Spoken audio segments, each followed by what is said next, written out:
I represent my fucking self. How we doing, guys? Welcome to DT's Daily. That's right.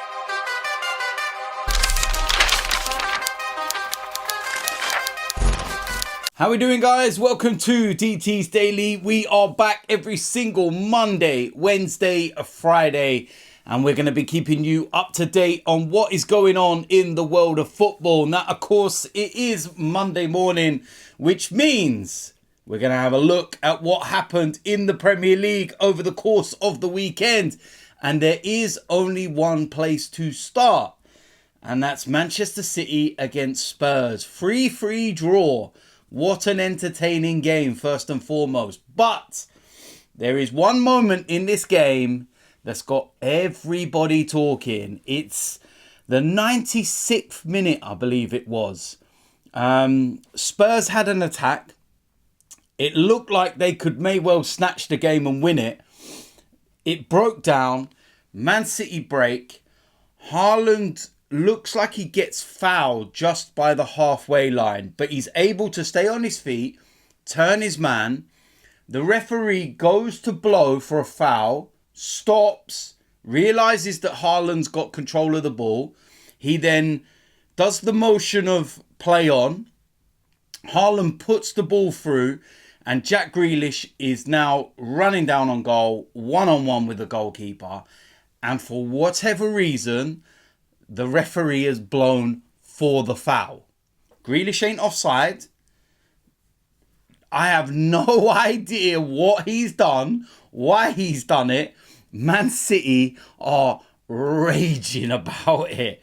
I do find it quite ironic that Man City are talking about corruption and everything, given that they've got 115 charges hanging over them. But in this instance, they've got every right to feel aggrieved, because I don't know what the referee's done. I don't know why he's done it. Maybe he had a draw on his accumulator. I don't know. It was just absolutely mind-blowing. Haaland was raging. Pulled his hairband out. Hair was flowing. He was absolutely fuming. He's literally gone into the changing rooms. He's still got his boots on, and he's picked his phone up. He's gone online, and the first thing he's done, he's seen the first video of the incident, and he's literally tweeted it out. And I'm just sitting there like, Haaland's actually gone into the changing room raging, boots on, shin pads, full kit, the lot. Reached for his phone, and he's like, ah! That's absolutely brilliant. But that result's perfect for Arsenal. That's an absolutely brilliant result. Man City were well below par. Second half in particular, they were dreadful. And when you think that Spurs had so many players missing, they could have got something even more out of the game. I think they were very lucky in the first half, because Man City could have been out of sight. That could have been 5 or 6-1. But in the second half, they just didn't show up. And, Tottenham were the better side. And the fact that they equalised as well in injury time just kind of compounds, Man City's frustrations. But, it was a good game all round. And, I don't know what the referee's got to say about that. Simon Hooper. And for all of you that don't know who this referee is, I'm going to do something that will make you maybe remember, especially Arsenal fans. Do you remember Mikel Arteta? Aston Villa away, where he was mocking the referee? It's the same one, where Arsenal went to take a quick free kick going into injury time, and the referee stopped it and pulled it back because he said the ball was rolling. And then the camera panned to Mikel Arteta, and he was going like this. Brilliant. Absolutely brilliant. But that's who the referee is, for all of you that don't know. But, like I said, brilliant game. Bournemouth, Aston Villa. Aston Villa, another side that are right up there, in and amongst those Champions League places. Their away form's not that great. I know they recently won at Spurs, but when you compare the home form to the away form, it's like chalk and cheese. And, Aston Villa are at home to Manchester City on Wednesday. And actually, whilst I remember briefly going back to the Man City game, Rodri and Jack Grealish were booked in the game against Spurs, and it's their 5th yellow card, which means they're now suspended for the game against Aston Villa. Doku went off injured as well. So with Grealish picking up this suspension, that's not good for Man City. And listen, Rodri, look what happened when he served a 3-game suspension. We already know what happened in that. So, yeah, that's a good one for Aston Villa. And it's going to be very difficult for Man City. But, yeah, Aston Villa equalised in injury time. Ollie Watkins again on the score sheet. And it was a fair game. It was a fair game. And I think on the balance, yeah, a draw was probably a fair result, to be fair. West Ham, Crystal Palace 1-1. Poor performance from West Ham, to be honest. Crystal Palace, suffering quite a few injuries at the moment. Away from home, they will take that. They'll take that all day long. So, yeah, they get a point apiece.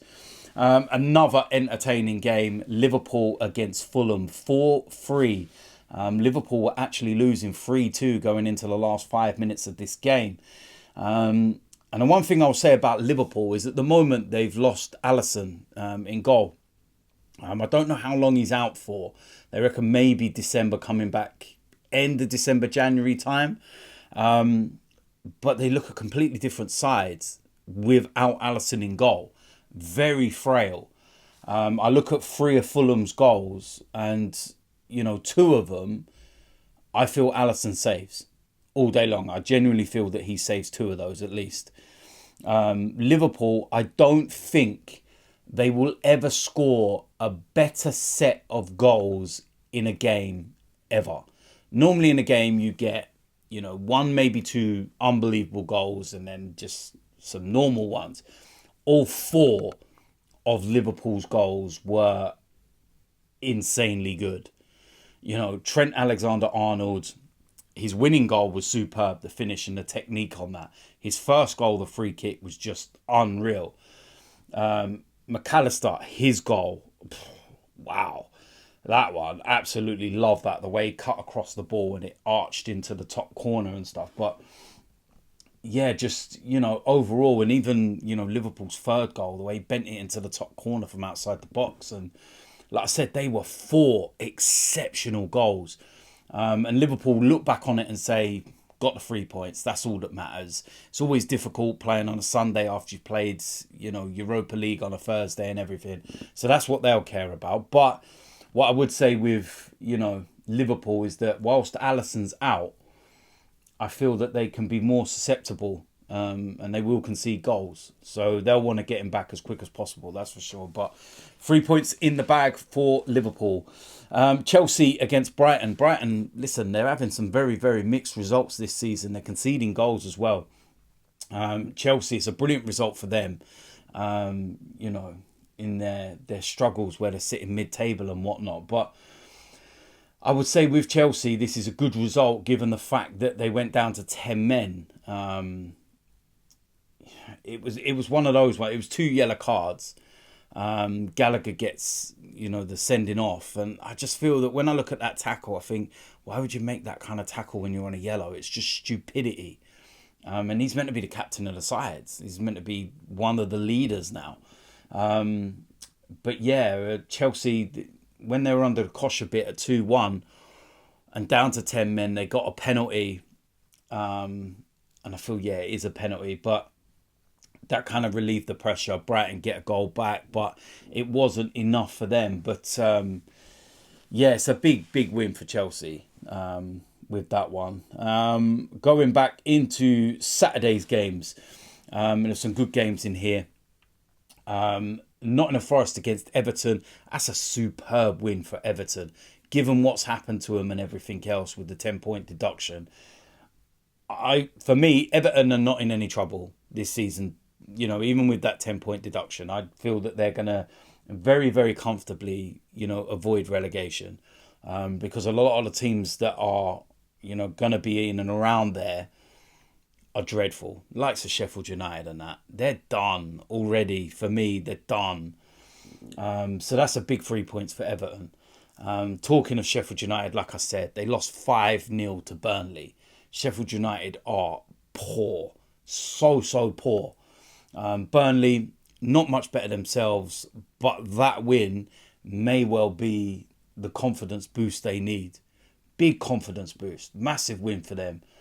Arsenal against Wolves, of course, it was 2-1. I've touched on this so much over, my videos with the match reaction and everything else. Brentford against Luton, 3-1 to Brentford.